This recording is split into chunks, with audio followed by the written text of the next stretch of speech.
In a message dated May 12, Telegram's CEO Pavel Durov announced that after a long struggle with the SEC, his company officially terminates its participation in the TON and Gram projects, which were launched back in 2017. He also said that 96% of the world's inhabitants depend on the United States in terms of finance and technology. We made a difficult decision not to continue working on TON.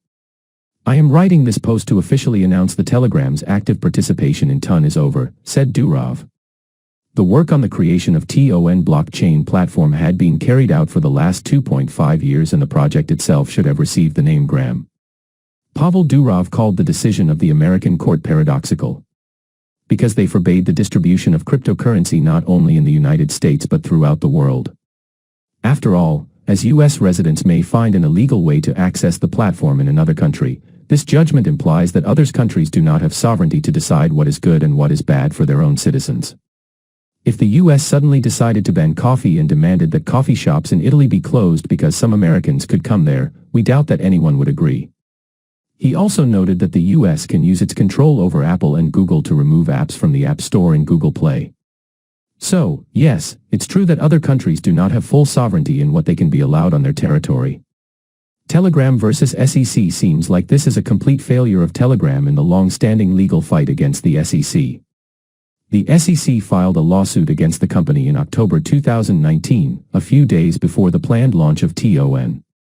In the lawsuit, the regulator accused Telegram of violating the U.S. Securities Act by conducting an ICO of $1.7 billion in 2018. In March 2020, a U.S. court stated that the SEC could well prove that Gram is unregistered securities. On April 30, Pavel Durov proposed a compensation plan for investors, apparently given such a court decision.